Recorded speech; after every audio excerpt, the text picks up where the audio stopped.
Fam!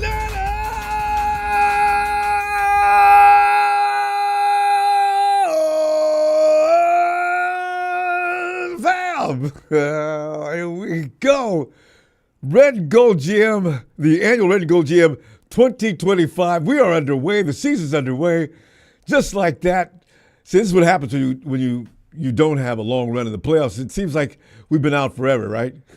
Yeah. Oh, God.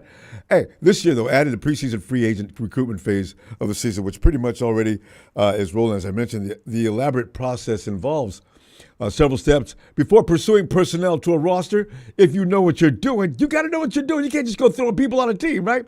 Today's Red&Gold GM will break down a strategy that could be a formula for the Niners' 2025 season success. As you know, you're invited to come on over and join in as today's Niner faithful. My dude, man, Tony got raised on this program. I've been talking to him since he was like 12, 13, 14. When already I realized he was a prodigy even then. I appreciate that. I was watching the old Red&Gold GMs a couple days ago when I was cracking up. 2017, crazy. Tony used to stir the pot. You guys think Big Show used to piss people up. Tony had that's what I loved about him. He was fearless. Tony would come in and tell you what he thought. People would be coming at him. Tony would be fighting back at him. Even when he was a little kid. Anyway, still to put it together, Niners roster for Tony got completed. This goes all the way back to 2018. So you're invited to watch, listen, be the judge of Tony's 2025 strategy. Come on over and join the chat. Comments, questions, we not only welcome those, but encourage them. If you have a question, just put a big Q in front of your text so we can immediately see it. Tony monitors the chat from his position as well and often answers immediately. Otherwise, questions will be collected and given to GM Tony at the end of this presentation. Yeah. Tony, let's get rolling, man. Hey, it's good to be back. Last year, I don't think I came on, but it was like a weird offseason after we lost the Super Bowl. This year, I'm locked in. There's work to do. Man. One of the things that's been happening recently, Jed York kind of coming into play a little bit more, saying you can't spend the money the way you've been spending it. And so a lot of what I'm doing is going to reflect that today because I agree with Jed York. All of this today is from my perspective, what I think is best for the team. There is an element of realism, and that's part of it. So I'm ready, Ronbo, whenever you have the go-ahead for me. All right, are we ready to go? Cool. We are ready to go. Tony, jump on it. So the first step to free agency is what happens before free agency in-house. We need to create money. And the first way we can do that is through restructuring and extending people. With restructures, typically what that means is you're converting a salary into a signing bonus. If the salary is guaranteed already, all you're doing is pushing money down the line. The issue is when you have non-guaranteed salary and you convert that to signing bonus. That's why Jed York is pissed off. Because now they have to pay more up front and more down the line to restructure Deebo Samuel and Javon Hargrave last year, weren't even on the team this year, right? So and that's going to go on for a while, Tony, because we got a lot of restructures on this team. And I knew it was just kicking the can down the road, but here we are. Exactly. At the crossroad. Exactly. So with those players, I'm only doing it for players who are awesome and I know will be here. I could not promise you last year Javon Hargrave and Deebo Samuel would be on the team this year, or if they would even be good in 2024 based off of their performance in 2023. So that was a bad decision at the time. Today, the first move I'm making is extending George Kittle with a new contract. I don't have a specific number for you. All I know is that if they do it the right way, they'll save $10.6 million this year in 2025. Of course, now you have to pay him after this year because it's a new contract. But for this year, just based on how you're pushing money back with the signing bonus, you can create $10.6 million this year. And he's a guy that's going to be a Niner for life. I think he's probably the only guy you could say that about right now. I don't know if Fred will be here. I don't know if Nick will be here. I hope Fred's here. But Kittle, for me, is the lifer. So I'm fine extending him, creating that cap space, and that'll add $10.6 million. Second thing, Fred Warner, like I talked about, if you're going to restructure somebody, make sure they're a good player. And he's one of those. He was a defensive player of the year candidate before he had the fractured ankle. And even after that, he was still really good. So we're going to turn some of his money into signing bonus. It'll create $13.2 million this year. We're going to lose $4 million next year.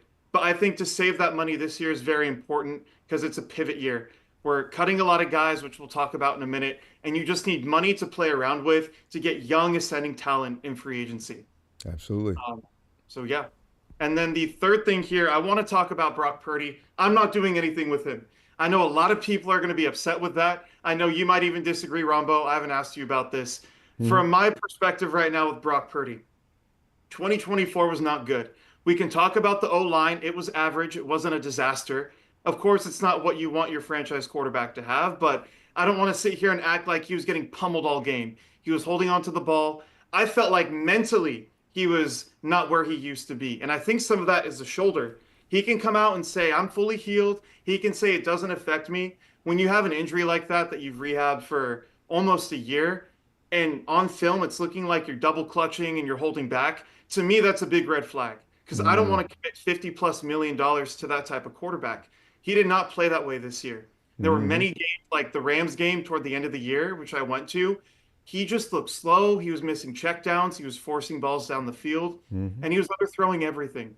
Mhm. So this isn't to say I don't want him on the team. That's not what I'm Mhm. saying at all here. Mhm. Mhm. Tony, I'm one thing you did saying, leave out though, Brock's inability to all-weather quarterback. Now that yeah, rain, we're all concerned about that. We just don't want to say anything.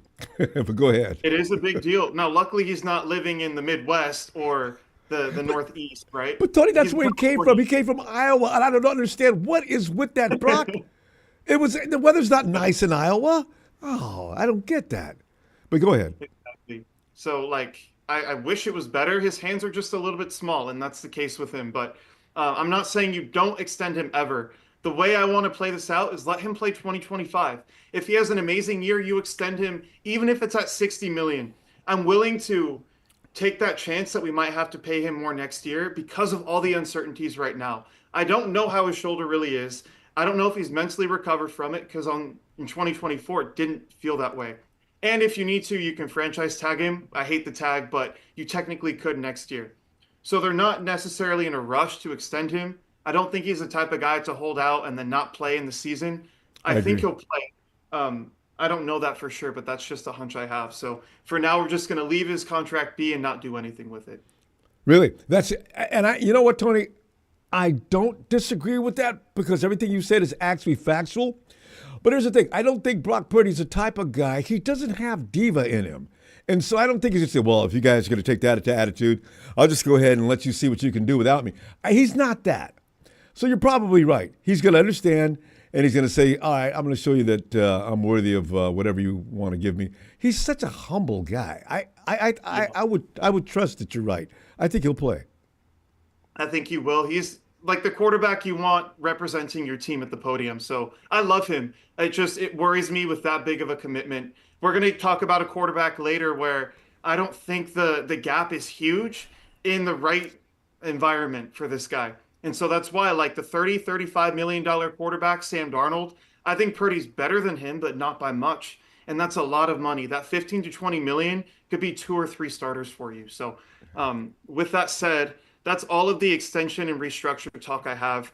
In the next step, we're cutting and we're trading players. The cuts are very important the way we do them. I'll just explain it right now because all of the cuts I have are post June 1st.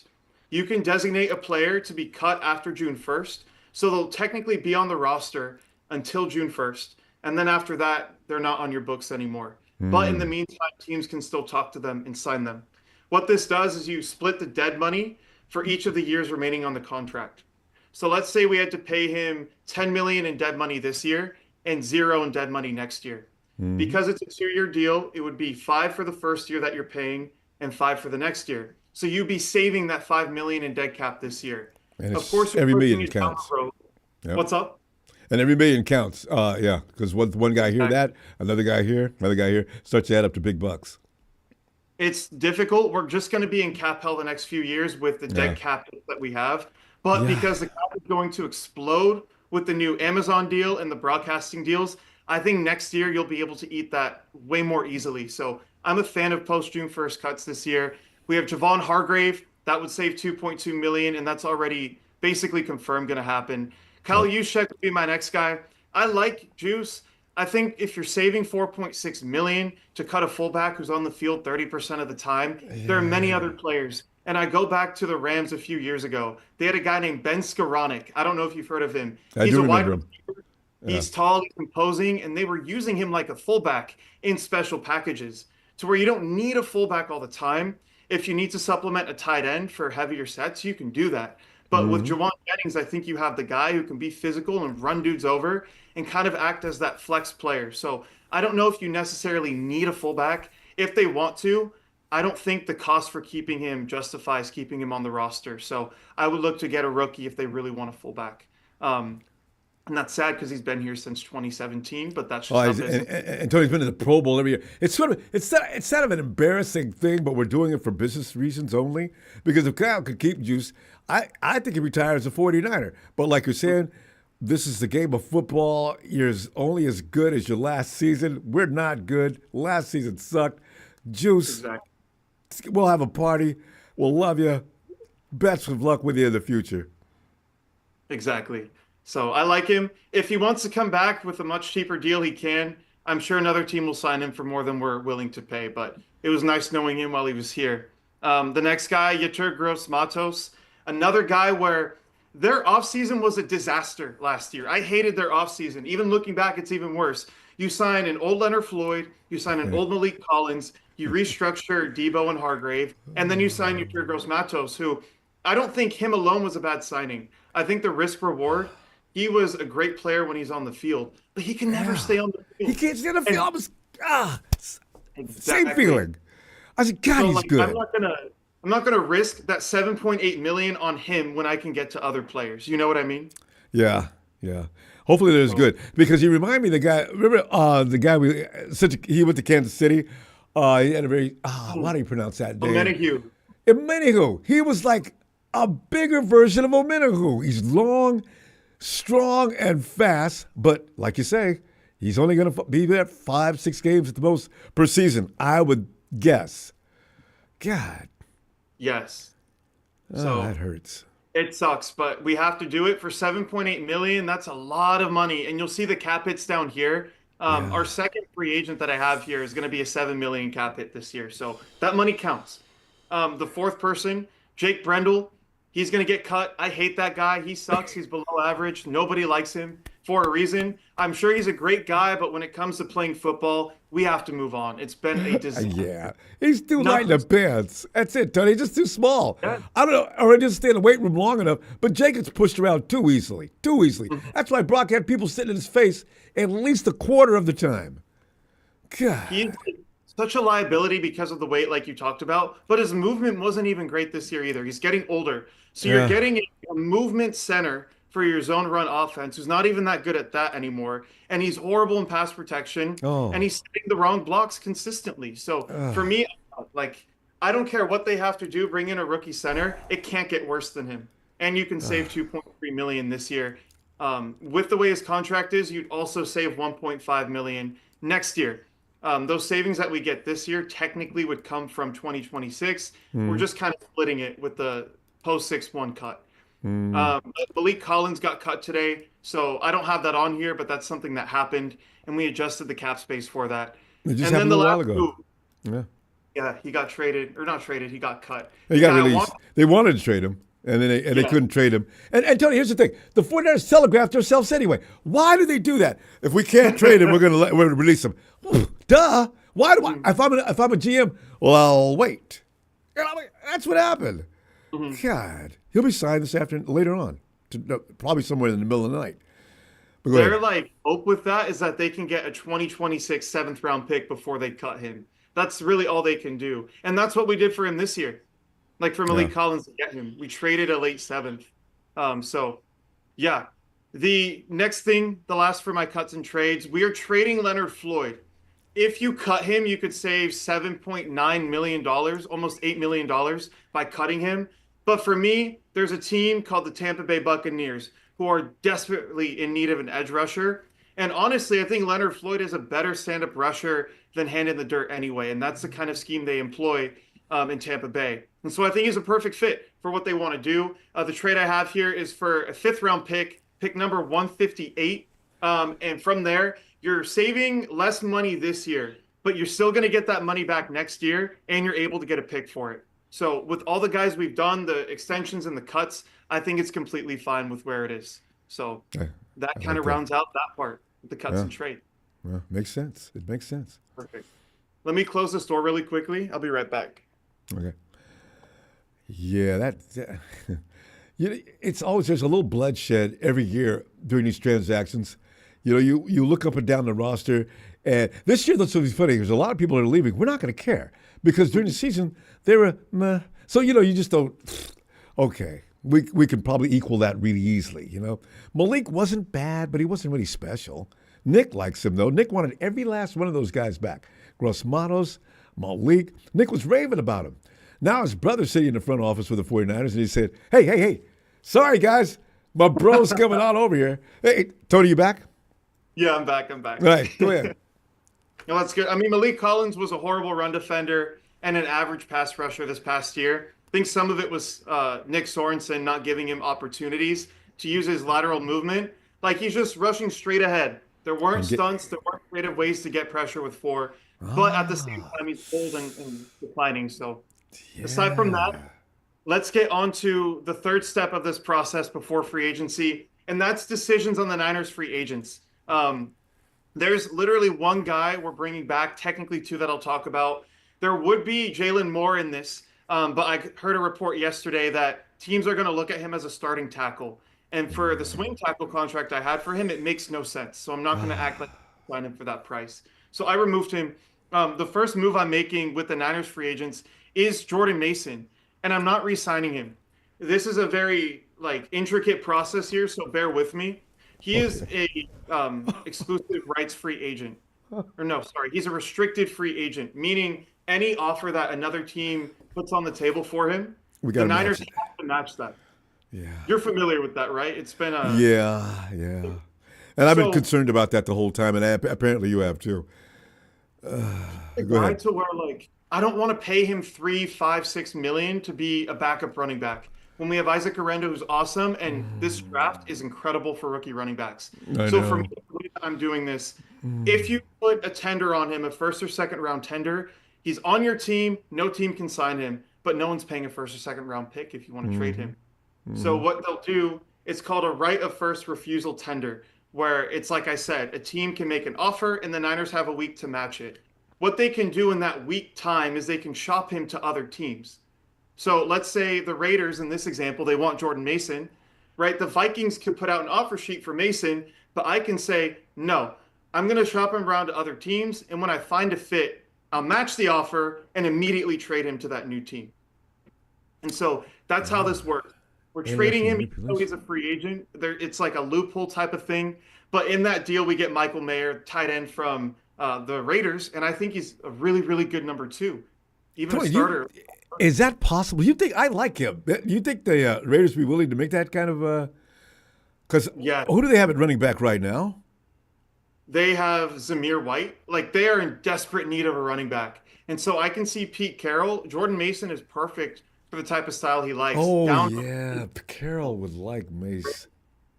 Tony, and also I have to add to that. Kyle Shanahan doesn't like to use the second string and third string running back anyway.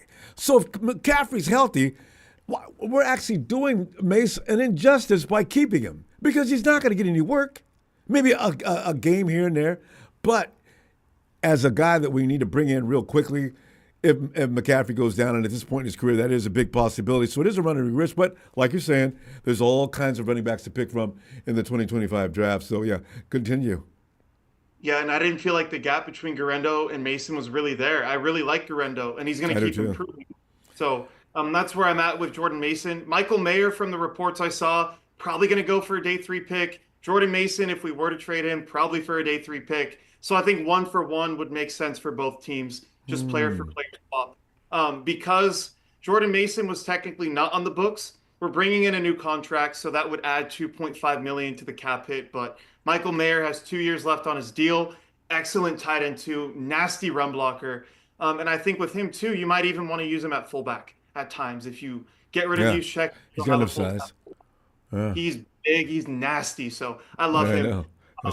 after Even on the that, catch. I agree. yeah, yeah.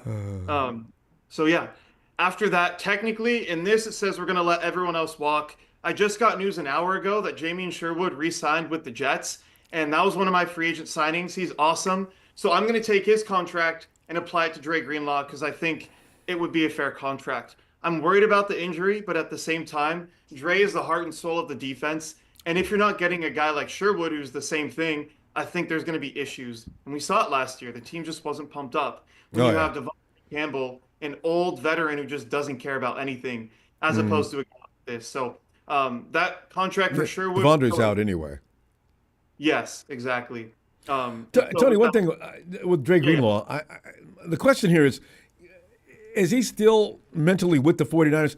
The thing is, at this I point in don't his know. career, I'm thinking he wants to go set up shop somewhere where he can be the man. You seen what happened to Al-Shar when he went to Texas, right? Al-Shar is like renowned now in downtown Houston. So I'm thinking maybe Dre likes that. If he goes somewhere, he's in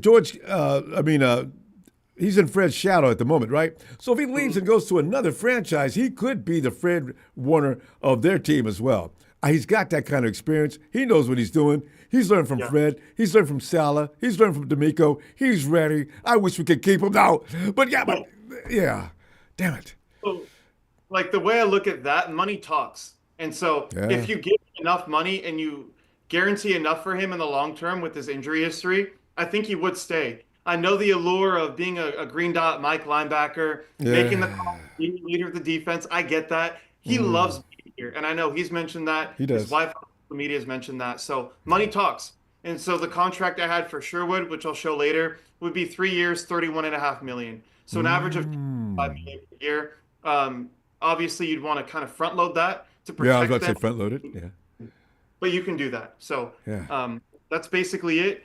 Before free agency, we have almost 77 million in cap space, and so I'm ready for Has it that. up to, I was about to ask about the math.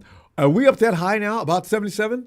77, yes. You can do that. As the Rams are running around shouting, "We got Devontae! We got Devontae!" You know, the 49ers have yet to throw a punch. It's like when you're in the ring, and the fighter's like taking all these shots, and then after the first round's over, the guy says, "That's the best you got." So Tony, you got more? Oh, wait. DK traded the Steelers. Hey, Tony, SoCal 1918. Thanks for that. You know, DK leaves, Devontae enters. I got to tell you, my own opinion. Devontae's lost a step. If he was all that, he was with his guy last year.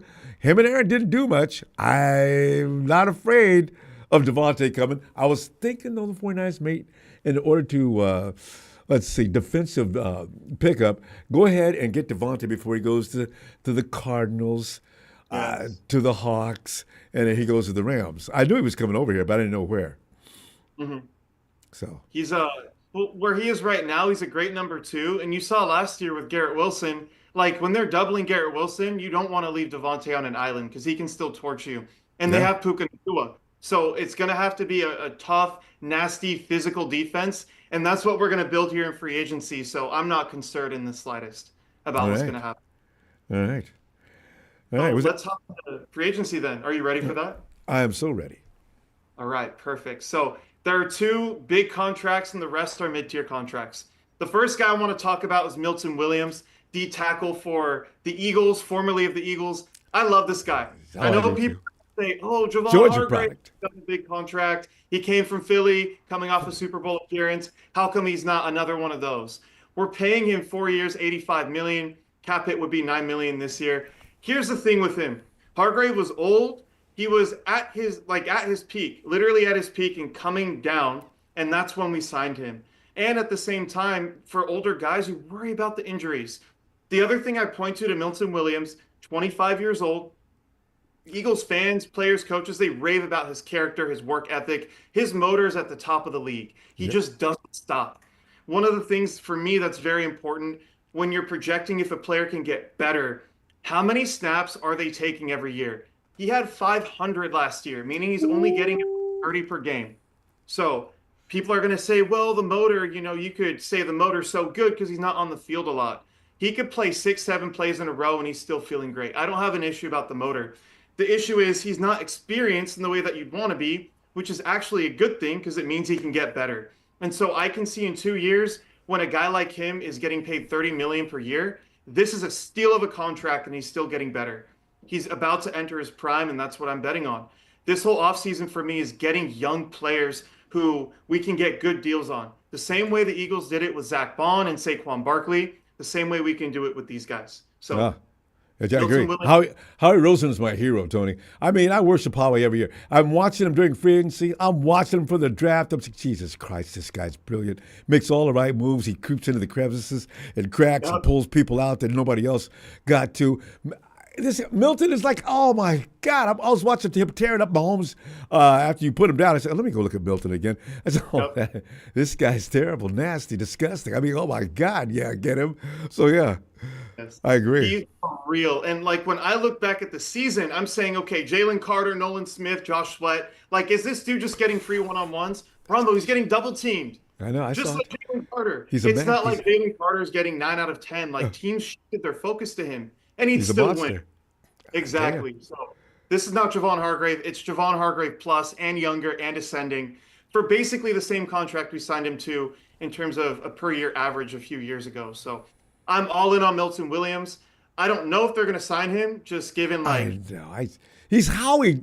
That's the only thing, Tony. Howie's probably sitting there. Listen, people, your eyes may shine, your teeth may grit, but Milton Williams, you'll never get. And I just, because he's that kind of guy, unless he has another plan to replace that kind of energy and that kind of a force. But we'll see. Because if we can get Milton, I'll be jumping up and down. And we don't have to worry about Stafford getting that ball to Devontae Adams. If I got Nick, I got his brother, I got Milton. I don't need a couple of guys in the interior. They don't have to be even good. That's too much heat. exactly. Yes. Ronbo, like, if they don't sign him, where else are they going to go? I'm not really a fan of the rest of the D tackles after Osa Odighizuwa got re-signed by the Cowboys. They just cut Hargrave and Malik Collins, are 2 starters.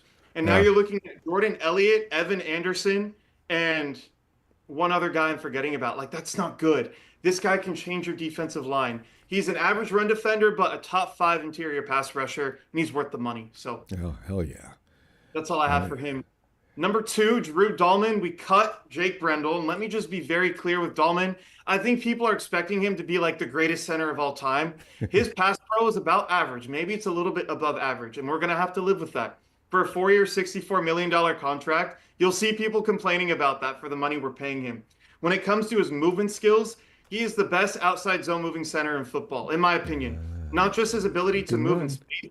That's off the charts good. It's also the reach blocks and the double teams, staying attached to a guy, not letting guys get under his pads. It's everything in the run game. He's a weapon, not just like oh yeah, go block for CMC. He's a weapon in the run game that they're going to love running behind. And also on top of that, the IQ to me is off the charts good. I talked about Jake Brendel getting confused against a simulated pressure type defenses where they put like 7 on the line and they only send 4. I think in Kyle Shanahan's system, you see it across the board. They all have issues with it. But if you make the call, it's even worse, and that's what Brendel was doing. So I think I agree. And Tony, the best guy, the only guy that was doing the best seal-offs was George Kittle. I mean, and of course, Trent's good because Trent's Trent. But I'm watching Brendel sometimes. Oh, Brett, Jake, what? Are you that slow? He ran right by you. It's too late. Oh, God. And there goes our running back. And even I'd say, well, he goes on and on. Everybody's seen Jake, so yeah, I'm fine with him taking the exit, but bringing in Dahlman, and I can't believe Dahlman, as you know, is the son of another 49er legendary guy. But the thing is, I can't believe the Falcons really don't have enough money to re-sign him. I think they'd keep him otherwise. So you're right. This is a good find if we can get it. Yeah, absolutely. I think I saw reports 13 to 14 million would be his expected deal. It's going to be more than that. There are at least a dozen teams in on him. The center market is basically 3 guys: him, an old and injury-prone Ryan Kelly, and a pretty average James Daniels. So this guy, everyone's going to want him. The Bears have money to spend, and they're going to spend it, and they want this guy. So that's why I'm at $60 million per year with him. I think he's an absolutely must-sign for them this year, and that allows you to be more creative with if you attack tackle in the draft to cover for Trent next year, if you get a left guard, or if you let Barch and Burford play it out.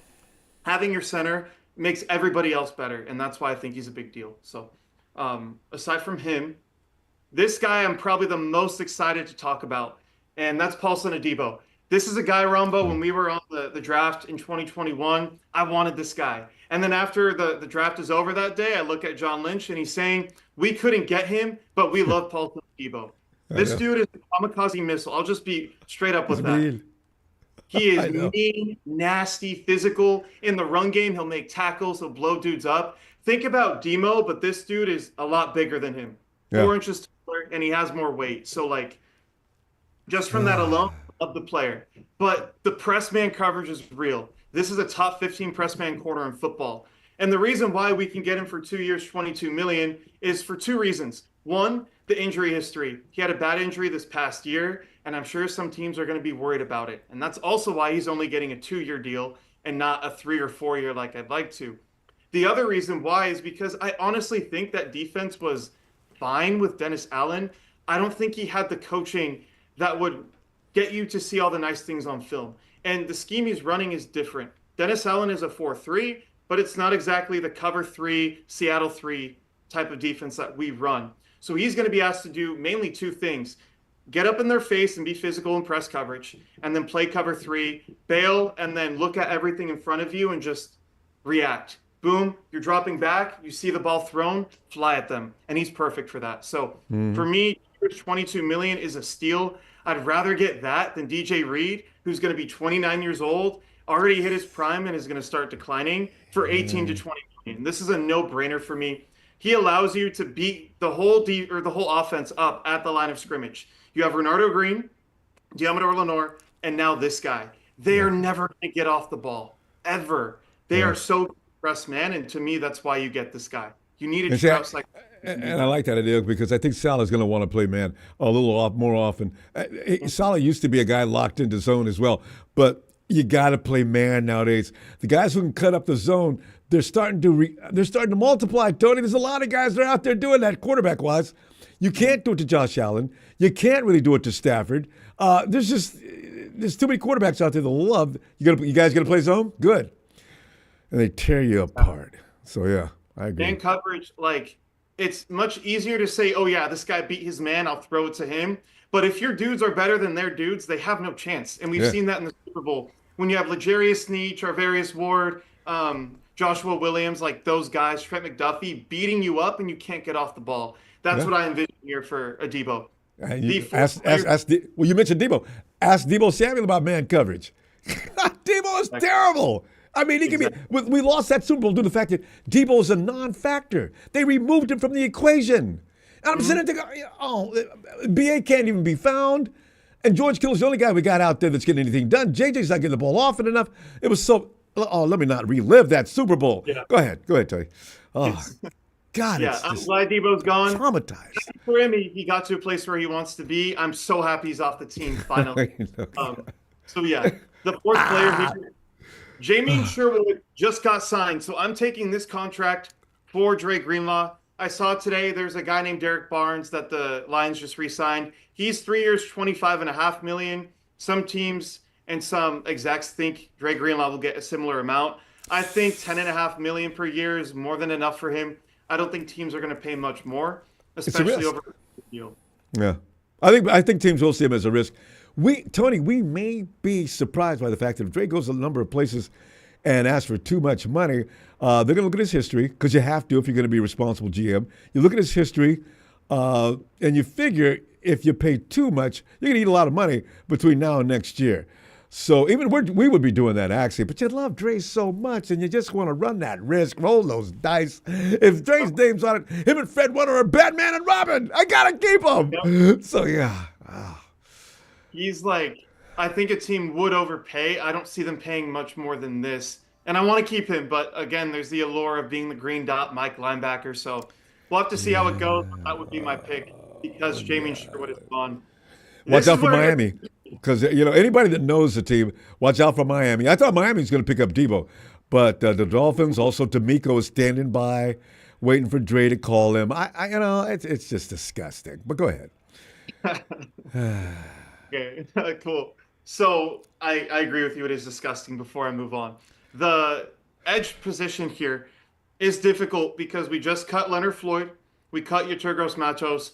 You're really putting your hopes on Drake Jackson, who's been a bust. and Sam Okinanu, who's good, but he's a rotational player who he's not great. Like, he's good for what he is. So we need to get some juice in the pass rushing room. I have two guys we're going to sign here, and we'll start with Azeez Ojulari on a 3-year deal worth $30 million. I did so much research into the contracts for all these players, and more than anyone else, I did it for him. Because just me watching him, it's like, how is this guy going to be available for $10 million per year? That's what I was thinking when you wrote that down, Tony. I saw that name. I thought the same thing. Can we get him? God, he's good. Like, Ronbo, everything I saw was 6 to 8 million. Every single thing I saw. I used AI. I looked at reporters. I looked at the Giants, like their beat reporters. 6 to 8 million. The issue is he's not a good run defender, and he has an injury history. Okay, yeah. That's bad. For the pass rusher he is, I'm taking that. This is our D4. I'll overpay for him based on those projections at 3 years, $30 million. He's not a guy I want necessarily on rundowns. And you have the injury risk, which is why I think he's going to be this cheap. However, when he turns it on, this can be a double-digit sack guy. And this would be an absolute steal in free agency. For me, he's like a top 5 priority for outside of the 49ers players. If this is the price we're getting him for, he'd be in my top 3 with Paulson Adebo and Drew Dalman. Like, I love this guy so much. Remember, Kosurik's going to make some adjustments. I mean, everybody that comes and plays with Kosurik, their game is taken up at least a half level. Exactly. And I think with him too, he's going to be in a wide 9. I think he was being a stand-up rusher with the Giants for a while. I know he's put his hand in the dirt. When they're asking you to be an outside linebacker in a 3-4, you have to make open field tackles. Now you're worried about, am I dropping into coverage? There's a lot more there. In the wide 9 attacking 4-3 style defense, it's, hey, you just get after the quarterback. And there aren't many players from a speed profile that can do it like him. So this is home run signing, in my opinion. I like it. I like him anyway. I saw his name on it and said, man, it'd be nice if we could get him. Continue. Perfect. So now we're going to get to our next guy, free safety, Julian Blackmon. I know, like, I'm a Javon Holland guy. I love Javon Holland. I highly doubt they're going to spend huge money on a free safety. I just don't see it happening. You have a guy like Jimmy Ward in the past that was just the anchor for this defense, where you have a guy who can play in the slot as a nickel defender, can line up on tight ends, he can line up on receivers, and he can play single high. I think Julian Blackmon is not as good as Jimmy Ward was for us, but he's that mold of player. He's played full seasons in the slot, as a box safety, as a free safety, and he played with Gus Bradley in Indy. So for me, that's a guy right off the bat. You have an in with him with Gus Bradley. I'm sure he's going to want a player like him on his defense with Saleh. But more importantly, we've been lacking that free safety. Every single year I'm on the show, I'm drafting a free safety for Red&Gold GM. Every single year. You're looking for a Jimmy Ward replacement. Tony, it's not going to happen. I told everybody when they were complaining about Jimmy Ward, get rid of Jimmy Ward. I said, guys, I'm sorry. You know what? He can play. He gets hurt a lot. I understand. But Jesus Christ, he can play. And finally, he stopped getting hurt. And then that's when his job gets taken by Deshaun Gibson. Somewhat. But the thing is, Jimmy just didn't want to he wanted to get paid as a safety. And Kyle says, nah, we want to put you in the slot. What does that mean, Coach? Well, I mean, you're not getting paid nearly the same much money, but still. And Jimmy wouldn't. That was disrespectful, though, Tony. I really wish Kyle would approach him in a different fashion. So he said, well, I can't handle that. And he goes to D'Amico, and they did have a nice season. But that's past. That's over. There's nothing we can do about that now. It makes me sad, but having a guy like Blackmon, you get all of that back. They've had Huff and Jair Brown, who are box safeties, trying to make Tig into a free safety. Then Mustafa comes in. Now they're making him play free safety, which he's been good. Like, don't get me wrong, he's been a really good player playing deep. In the box is where you want Malik Mustafa. 100%. I agree. And so you get a free safety in Julian Blackmon, who, him and Mustafa are similar in the sense that they can both play in the box. They can both play single high. You can put them in two high and they'll be good. That's why I like this, because it gives you options. Paulson Adebo, inside-outside versatility. With this guy here, Blackmon, you have the free safety, box safety, nickel corner versatility. So that's what I want. I want guys who anywhere. If we have a big tight end or a small tight end, I can choose a certain player to cover them. So that's where I'm at with him. I really like Blackmon.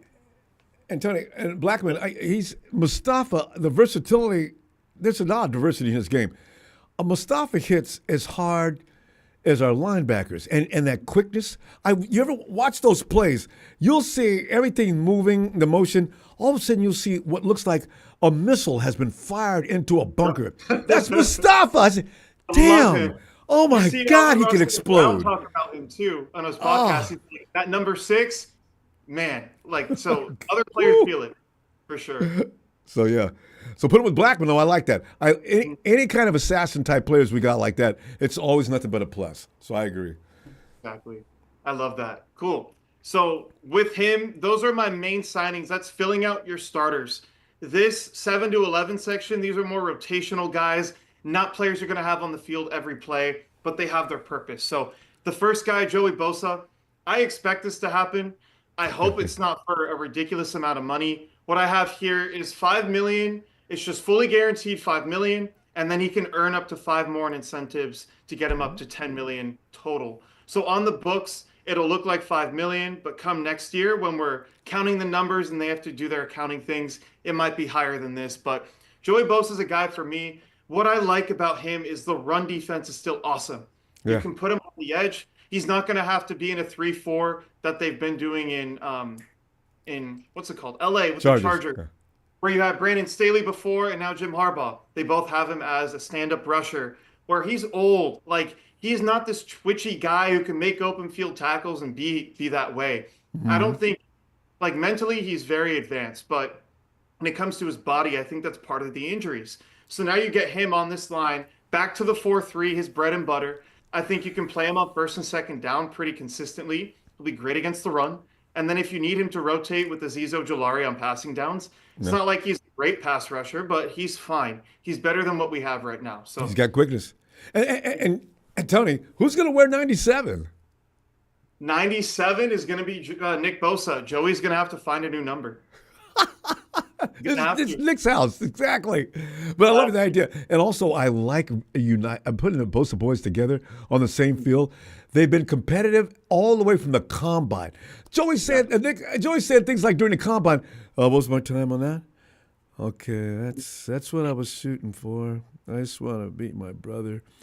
You know, like Saul Sanchez right now. And Nick, you guys got to stop smoking so much dope, okay? That's all we ask.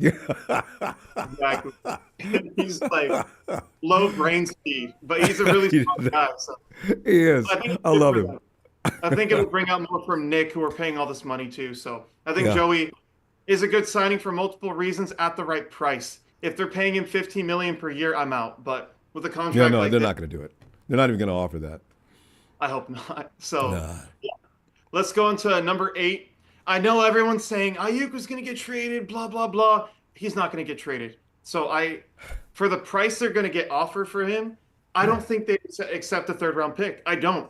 I don't blame him. Like, he's worth the contract, Ronbo.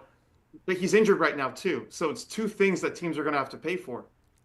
And they don't know what to expect when he comes back, when he does come back, because the degree of that injury was pretty gruesome. I wonder how well he's going to be. And also, Tony, when he comes back, how long is it going to take him to get back to being himself?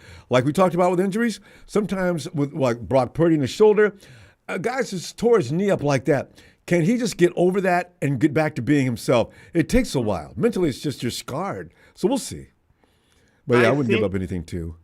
Like, physically, his game is not like Xavier Worthy, I'm going to burn you down the field. Like, it's a lot more nuanced. And we've seen Devontae Adams have tons of knee injuries throughout his career, and he stayed one of the best receivers for a long time. I think it comes down to the mental, which we don't know yet.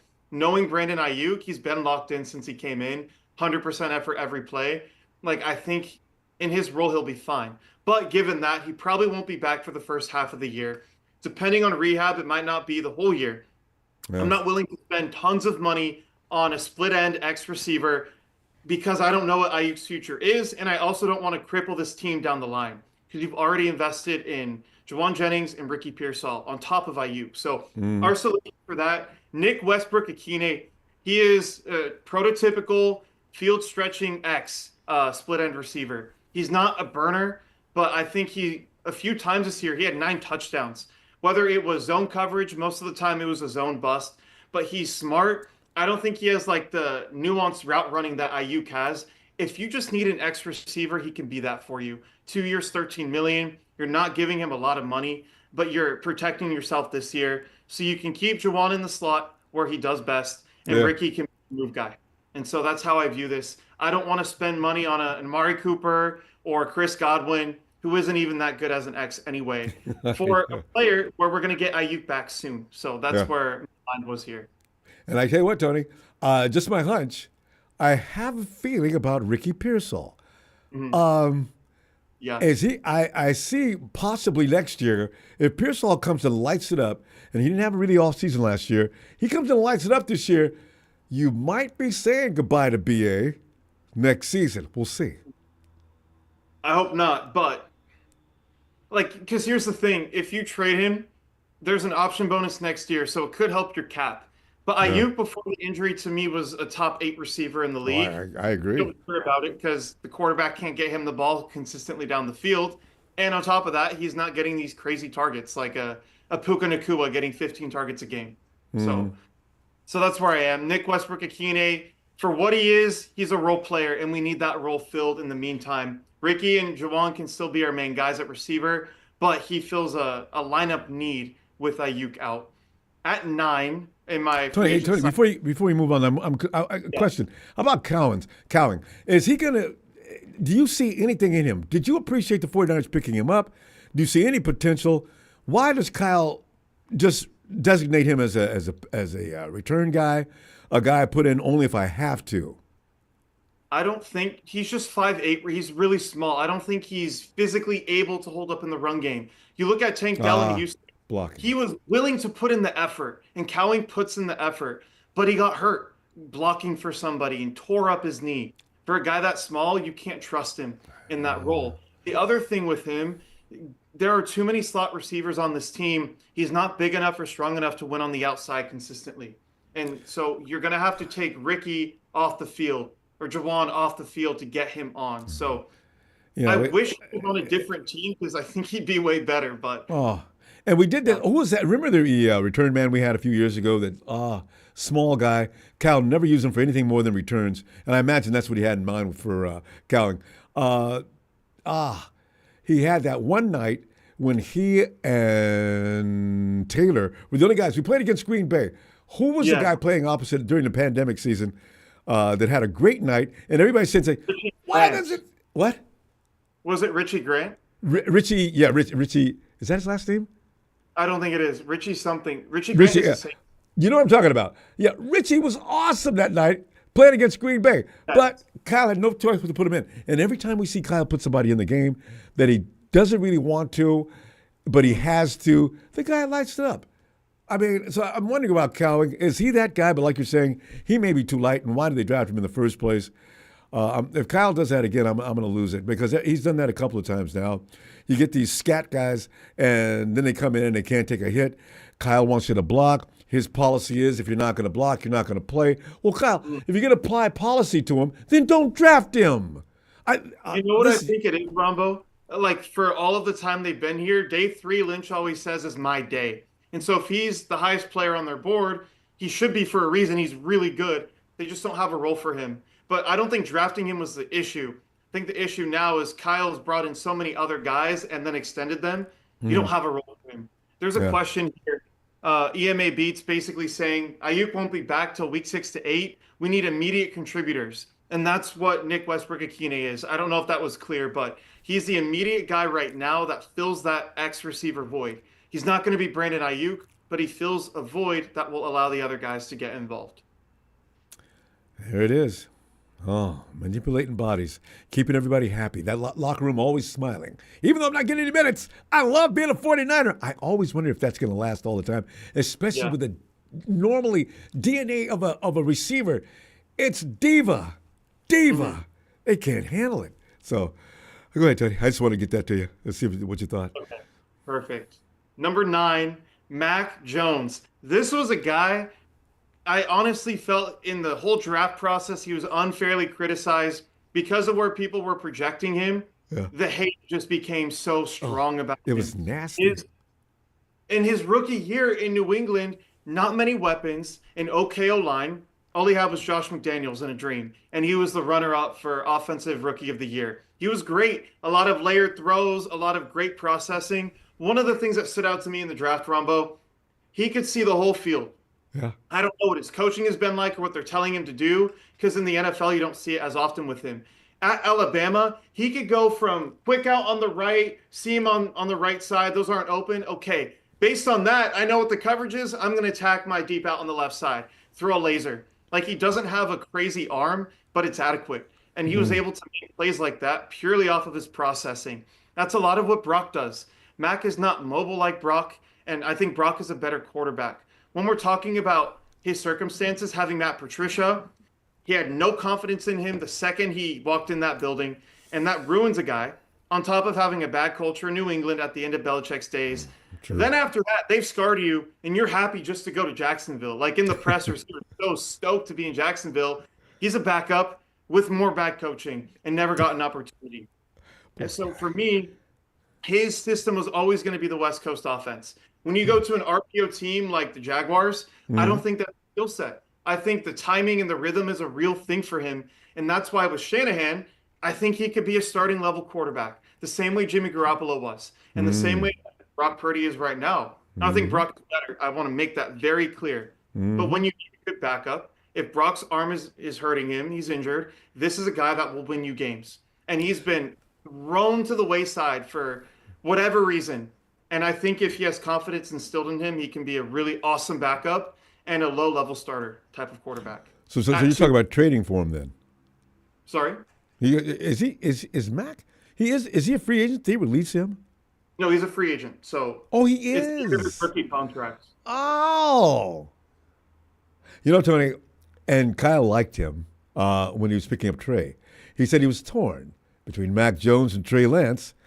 He got a lot of heat in the front office, and he yielded to that and went ahead and gave up 2 first-round picks. He didn't have to pick up 2 first-round picks to pick up Mac Jones. Mac was picked up at number 13 or something like that. So, yeah. New England took him at 15. And so 15, I'm early. They traded for a spot. They said, we're going to go to number 3 and we'll figure out who we like. That's horrible business. They should have said, okay, I want this guy.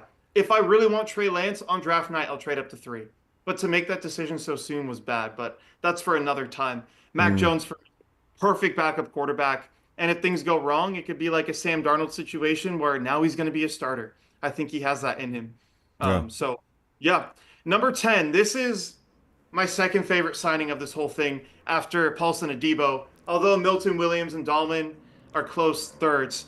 Jamin Davis, this is a lottery pick. I'm not going to sit here and act like I know what they're going to do with him if they sign him. And he just hasn't been good. But there's a few things I can point to with him. He was drafted as a traits guy, and they took him way earlier than he should have gone. He was picked at 18 by Washington. And so that was an off-ball linebacker that they said, year 1, you're going to be the Mike linebacker. You're the quarterback of our defense. We're giving you the green dot, and you have to figure it out. For a guy who mentally doesn't understand the game he needs to and only got 11 starts in college, that's a lot to put on his back in a mediocre defense. And so that first year didn't work out because they weren't developing him mentally in the way that they needed to. Year 2, he goes to off-ball, weak side linebacker, right? The will linebacker. And it's slower. In college, it was like quick trigger, I'm running downhill immediately. He's just a freak of nature too. So in coverage, he had a lot to offer there. I think when you're thinking about so many things and mentally you're not fast, you can't play fast. And that's why Ray Greenlaw didn't run the fastest 40, but damn, he's one of the fastest linebackers on the field in the NFL. My God. Lateral pursuit doesn't make any sense. I mean, for the speed he supposedly has. He changes when he's on. He's a warrior. He's a killer. That's what that's about. Exactly, because mentally, like, he's there. He's locked in. He's going to eat your lunch, and he's not going to give it back. Yeah. Jamin Davis had that in college, and he lost that with Washington. So over the years, I see a guy losing confidence, who's not being developed mentally, and now he's just getting benched, and he's not getting reps, which he needs on the field. So then this year, Dan Quinn comes in. He's like, okay, you can try to be Micah Parsons, where you were an off-ball linebacker. You're such a physical freak. Let's try and make you an edge rusher. And it just didn't work out. But I'm not expecting a guy to work out that way when you give him a couple preseason games. There were a few really good clips and reps that he had in preseason, but I don't think they were ever really going to move on. They were just going to give him a chance and figure it out. Be like, okay, you're not our off-ball linebacker. We'll let you try edge. We don't see it, so you're gone. Then he went to the Jets. That team was a disaster this year. They didn't care. The only guy who cared, in my opinion, was Jamien Sherwood and DJ Reed. Everybody else checked out. So this is a guy, you get him in a good program. You can choose when he's here if you want to make him an edge, where again, like we talked about with Ojulari, all he has to do is say, see ball, get ball. I'm rushing off the edge. That's all he has to do versus the stuff he was doing. And if you want him to be an off-ball linebacker, I think he'd be better than D. Winters. He's much bigger. And if you get the coaching D. Winters has had with Johnny Holland, again, like I think he can be a great guy. So this is my lottery ticket. He could end up being horrible and he was not worth the $4 million, or he could end up playing like a $15 million per year guy. He's that type of player. Think about Zach Bond last year, how the Saints gave up on him. Eagles get him. Now he's one of the highest paid linebackers in football. That's and you look happen, but that's my vision for him. Oh, it's amazing how that happens. Transformation from one team to another. Change of environment works for a lot of players. We've seen that too many times. And when one man's trash is another man's, I mean, it's amazing how that works out. So, I just don't want to see, Tony, I hate to say it, but I don't, if Debo goes to Washington and just looks like he used to look for us, I'm going to feel some kind of way about that, because I'm thinking, Debo, the conversation would have never came up had you continued to be Debo. Putting on, I understand it was 20 extra pounds, shows that your attitude was having a need for an adjustment. You didn't care anymore. Exactly.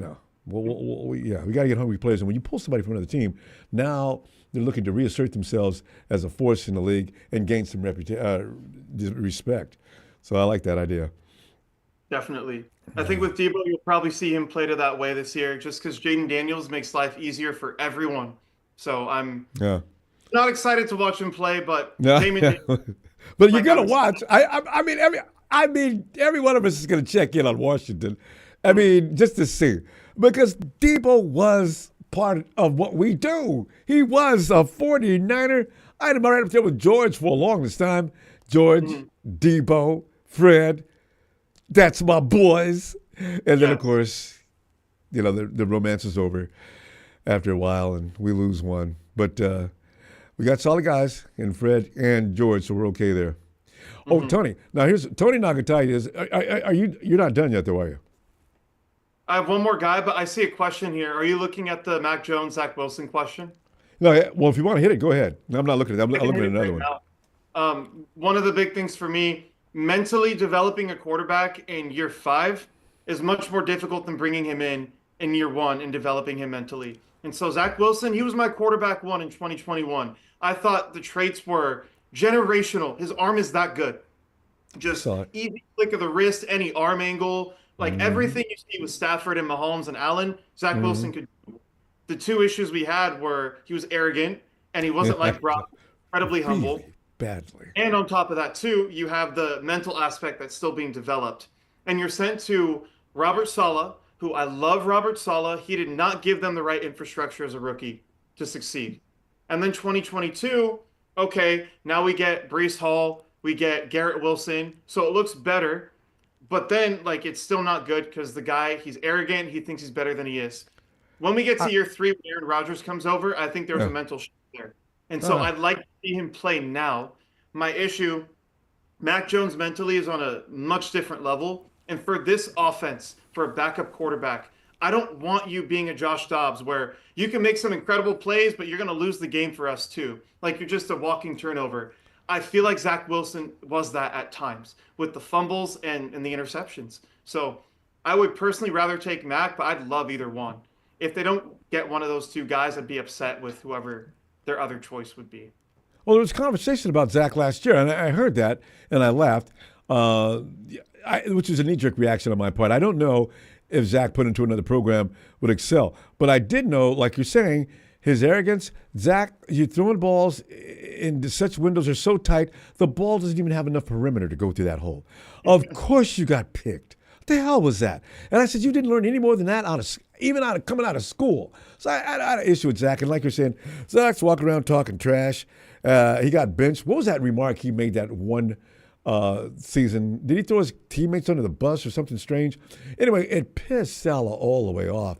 And Zach was sitting down on the bench for the next 4 or 5 weeks. They brought in another guy. It must have been his teammates. The Jets guys were all over the new quarterback. Tony, they had T-shirts made. I said, for the new quarterback, I said, Zach, it's time for you to go. They hate you, even in your own locker room. So, he's got some things he needs to he needs a therapist and somebody to bring him back down. Yeah. I think those things have definitely improved just watching him talk, but the mental side I worry about more than Mac, and I think that's what you need with your backup, which is why Brandon Allen has been the backup for 2 years for that reason. Even though he's mentally inept, well, that's a different conversation. Mac Jones is fine. But Kyle always seems to gravitate toward those kind of guys, though, Tony. C.J. Beathard was like, I don't know. C.J. Beathard had one of the best long balls I've ever. I mean, he's still one of the prettiest big, deep passes I've ever seen. Mm-hmm. But beyond that, C.J. had no clue as to what was going on with that offensive scheme. I mean, C.J. would sit there and he'd stare into the I don't know what he was looking at. And then here comes the defense. Tony, C.J. got hit so hard for his own safety. If I was his parent, I'd call the coach. Coach, listen, I know this is awkward, but could I ask you to do me a favor? Maybe sit CJ down, let him learn a little more. I'm not sure if he understands what you guys are trying to do. So, and he got hit hard so many times, he got right back up. I said, well, he is tough, but that's all he was. Yeah. And then you look at Sam Darnold, who I didn't know was as good as he was until last year. But again, it's a scheme. Sam Darnold, as you mentioned, I think many's considering franchise tagging him. I don't understand. I thought Sam was already gone to the Hawks. We don't know. That's the expectation. But I'm sure tomorrow, 5 minutes into the tampering period opening, he'll be a Seahawk. So, we'll see. They wouldn't just trade Geno like that if they didn't have some plan at quarterback. No, that was bodacious, wasn't it? By the way, Tony Renghini.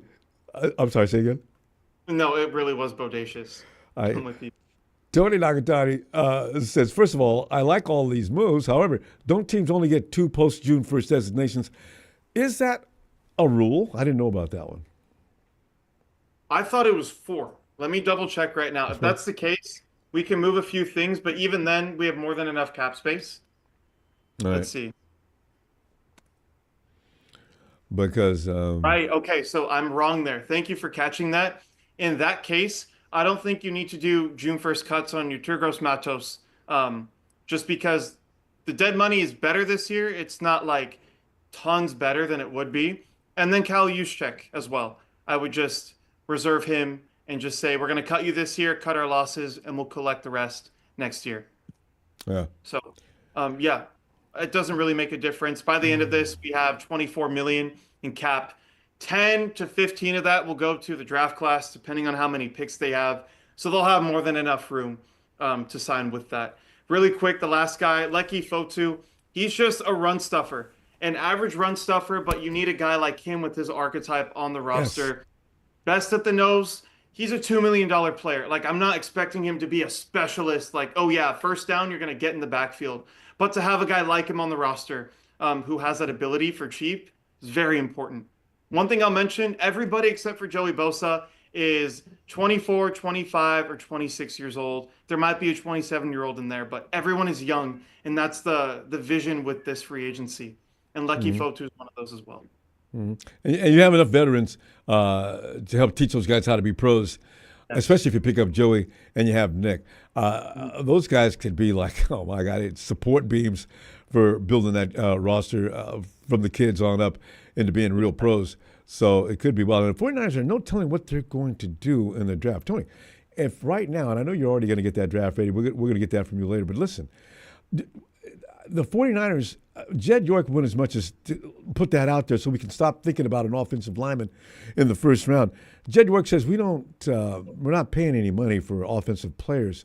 Pretty much our philosophy is it's all about the defense. We're not going to pick an offensive player high in the draft. But I did laugh when Jed said, Jed, did you know that Kyle picked Ricky Pearsall in the first round last year. I'm thinking it's just exactly. preaching about our philosophies as a team. We don't put a lot of credence in our offensive players as much as we do the defense. And a lot to do with that Don Lynch said a while back that now we don't worry about the offense because Kyle can pretty much take any caliber of player and build an offense. And that's kind of true. But everybody always wants a big-time playmaker, and we're going to do it every year because they just look good out there. So it's going to be a defense. But, Tony, you have to give away your pick yet, but defense or offense in that first round, what do you think is going to happen with that? It's hard to say right now. It depends on who falls down the board, and that makes a huge difference because I think I'll probably only have 15 to 16 first-round grades. And so if a lot of those players get picked up in picks 1 to 10, it might be a trade-back spot for me. Or I might say, okay, I prefer defense, but let's say Armand Membu, the tackle from Missouri. I love him. He'd be perfect at right tackle. Or you could even play him at left guard if you wanted to. That would be a guy I'd be willing to take in the first because it's hard to find good tackles outside of that time. If we're looking at a guard at 11, you can find those guys day 2, day 3. I'm not worried. So it really depends on who falls, but I lean defense because I think there's more holes there right now. There you go.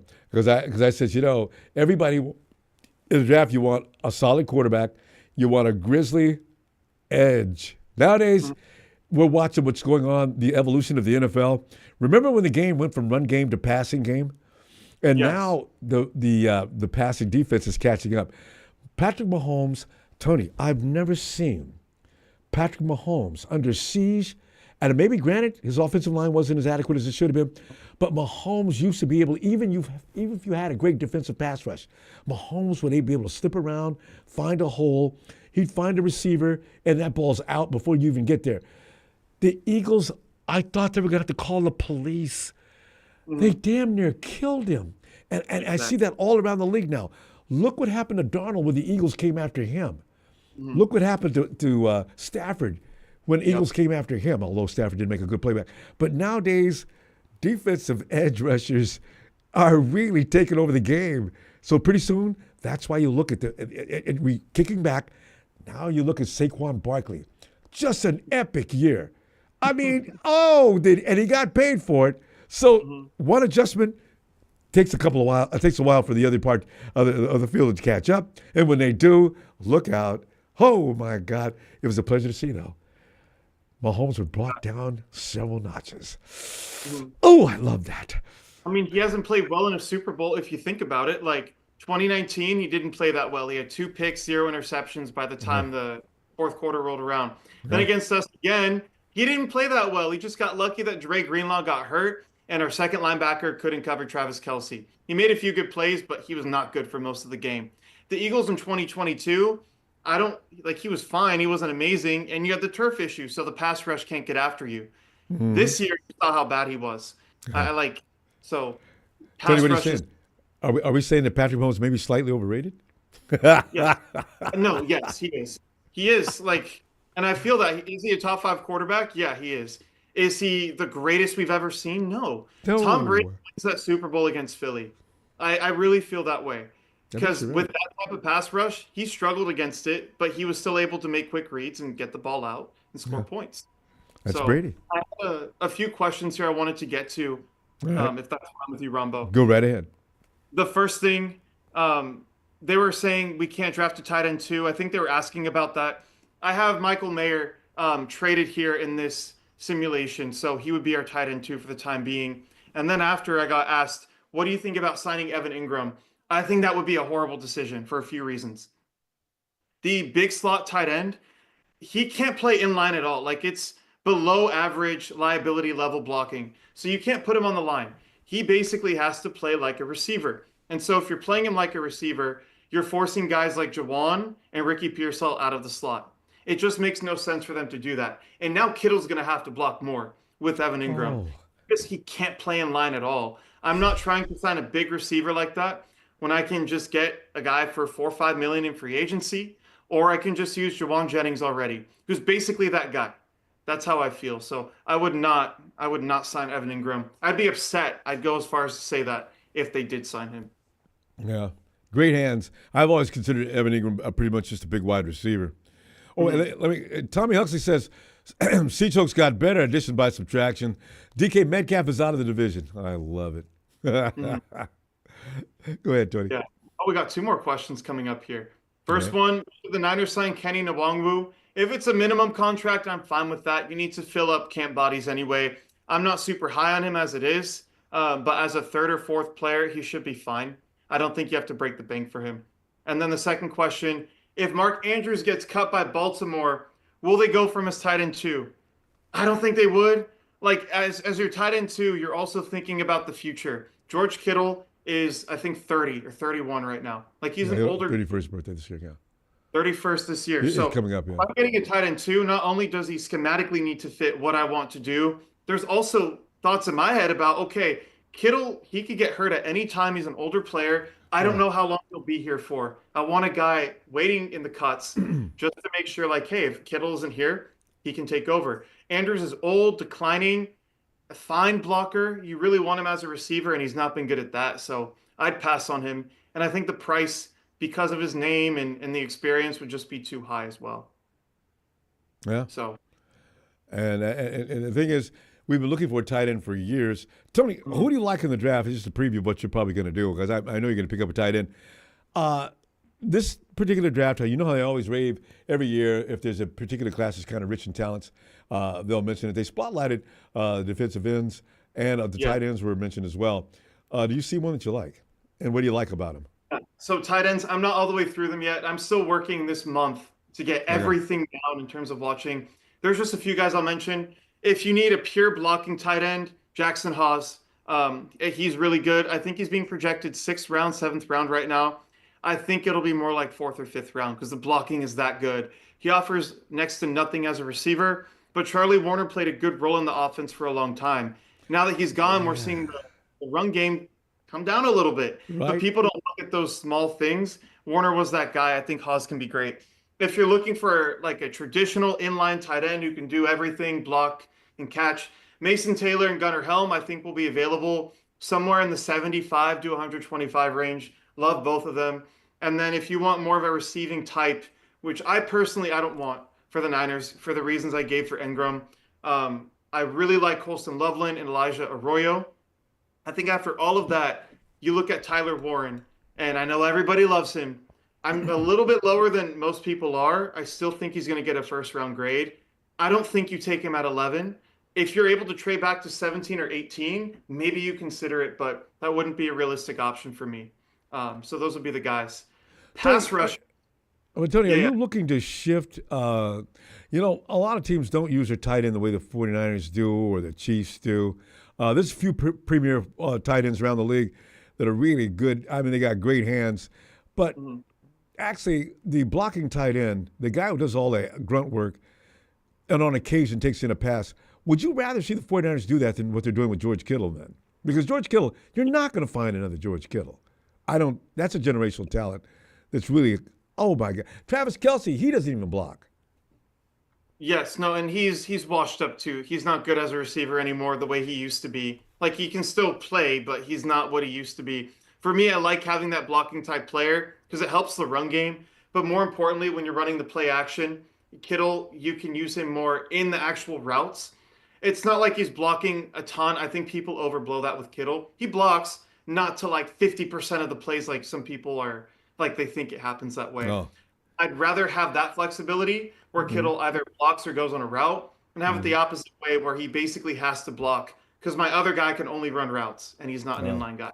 See, that's the thing. Um, I mean, but Juice and George sealing off a lane. When Mostert was playing with us, quickness. I mean, Juice and Kittle were textbook. You could Yes. see that it looked like Moses opening the Red Sea. You could see him spinning and throwing that defender to the left. George threw him to the right. And here comes that running back. McCaffrey took advantage of it a lot. But that is just poetry in motion to watch. I agree. And Charlie Warner wasn't bad, but those two in tandem were just awesome.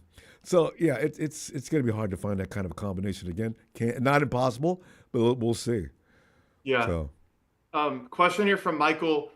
I know nothing about the kickers. Like I don't about them till the very, very end. So I couldn't tell you if the guy from Tennessee is good. I'm in favor of getting another guy to compete with Moody through the draft. Absolutely. But for that guy specifically, I'm not sure. Yeah. The edge rushers, I would do. I really like Mike Green at 11. I love him, but there's some character concerns we don't know about yet. James Pierce, if you trade back, even at 11, I think you could take him. He's a great fit for what we want to do. But later round, less known guys. Donovan Ezaraku, he's my edge 4 as of right now, behind Abdul Carter, Mike Green, James Pierce. He's just a technician, has every single thing you could think of as a pass rusher, has the whole bag, has the whole toolbox. So he is one of those guys that's more of a speed profile, can do some power. The upside for him won't be as great as a Mike Green or James Pierce. But if that's what you need, you can get him. And he'll probably go second half of the first round. Day 2, guys, I really like Josiah Stewart. He's an animal from Michigan. He might be one of the best pure pass rushers in the class. And I think the run defense, some of the things they're asking him to do as a 3-4 outside linebacker get easier as a 4-3 defensive end. Not that he'll be able to hold the edge, great, but as that rotational guy, awesome.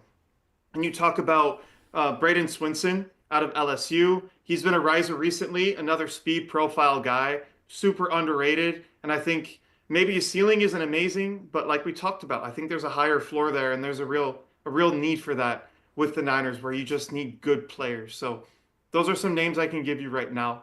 There And you in the go. future, Don't give us any more. Be some more. You'll be back in about next month, and Yeah. we'll do that. Tony, do you see any more questions? Will Grant Cohn's press pass be pulled this year? I have no clue. I have no clue. You know what? I'm starting to. Grant's becoming real entertaining. Yeah. He talks about some situations he's in, and he makes me laugh. I mean, that situation he had with life-threatening. He got threatened one night, and he posted up the threat from somebody, and I says, Yeah. Grant, it's really tough being Grant Cohn, isn't it? I mean, Yeah. and Grant, I said, Grant, if you're going to go take Uber to the airport, be careful of that Uber driver. He may be in on the plot. Exactly. That's awesome. He's well known, but like, Yeah. that Well, what people don't understand, a lot of what Grant does is it's like shock jock. Grant knows some of the things he says are going to get the desired effect that he gets, and he loves it because you notice when people go off on Grant with rage, he doesn't respond to that. Mhm. Every now and then, if you really hit a nerve, but usually Grant just takes it in like, okay, good. He's like, I know why I'm here. It works. I'm getting this bad reaction out of you, and I can use it to continue getting you back here. It does. But it What? sucks Love too, and hate. because It's he's a just a smart guy. thin line. Say it Exactly. again. He's a smart guy. Like with the Niners front office thing last year, when he talked about they're upset with the way they're spending money, all those things, that flies under the radar because of the other stuff he does. But he is a smart guy. You know, Oh. he is. No, he picks out some sore spots, and they're usually a lot of people usually agree. So yeah, Grant Cohn, it's good to have Grant Cohn in the 49er empire. Right? It really is because he can be very disgusting and fun. That situation with him and Javon Kinlaw, that nobody's ever going to forget that. I mean, Kinlaw was livid. I've never seen a man that angry. And Grant has the ability to do that. Like when you're watching a TV show or a movie and the bad guy is pissing you off to the point of you want to kill him. Yeah, Grant has that ability. That's a talent. it is. And it works for him. He makes money from it. So, Lots. yeah. Well, Tony, I tell you what, I appreciate that. It's good stuff as usual. You're always next level, bro. Tell you what we're doing. We're going to see you for the draft next month. And because Tony's a busy guy now. Tony used to be on the phone all the time. But he's a busy guy now. He's between being a playboy and a businessman, he's got time for us all the time. You know it, Rumbo. I love that. Thank you for having me on again, and I look forward to the next one. So I appreciate it. All right, Tony. You have a great day and evening, and I'll see you soon. All right. Take care. All right. Let me get all out here. Niners!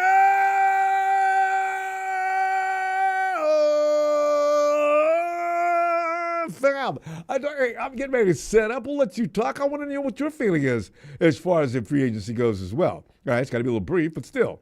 All right. I'll see you in a few.